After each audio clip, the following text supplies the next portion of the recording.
Hello everyone, हजुरहरू सन्चै हुनुहुन्छ होला। मेरो गाउँघर अगाडि चाहिँ रुख टमाटरहरू लगाइएको छ है। बोट बिरुवाहरू छ, जताततै कागतीहरू रहेको छ, खोर्सानीहरू, तरकारीहरू सबै मम्मी ड्याडीले लगाउनु भएको हो। अहिले चाहिँ मकैहरू पनि ठुल्ठुलो भइसक्यो। मकैको बोट, जताततै बोट बिरुवाहरू रहेको छ। यो चाहिँ म जन्मेको घर हो। पहिला हाम्रो पुरानो घर, हामी बस्ने घर। अहिले चाहिँ यो गोठ रहेको छ। बाख्रा कुखुराहरू बस्छ। अनि बाख्राहरू चाहिँ यति मात्र हो, खसी बाख्राहरू छन्। यता पनि बोट बिरुवाहरू छन्। अनि यहाँ गोरबेलाहरू लगाइएको छ टरेलभित्र। त्यो चाहिँ हामी नयाँ बस्ने घर हो। एभोकाड पनि फल्दैछ, अहिले सानसानै छ, सुरु भइरहेछ। अनि कुखुराहरू पनि हेर्दैछ, चरिरहेछ।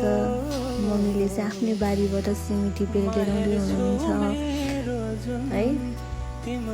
जताततै हरियाली, जताततै बोट बिरुवा छ।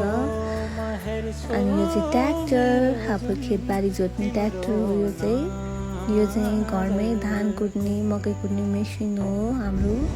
अहिले चाहिँ सिस्नरी यस्तो रहेको छ, मेरो गाउँघर यस्तो रहेको छ। जताततै धान, मकै, हरियाली, पहाडको बिचमा स्वच्छ हावापानी, कस्तो आनन्द आउने है।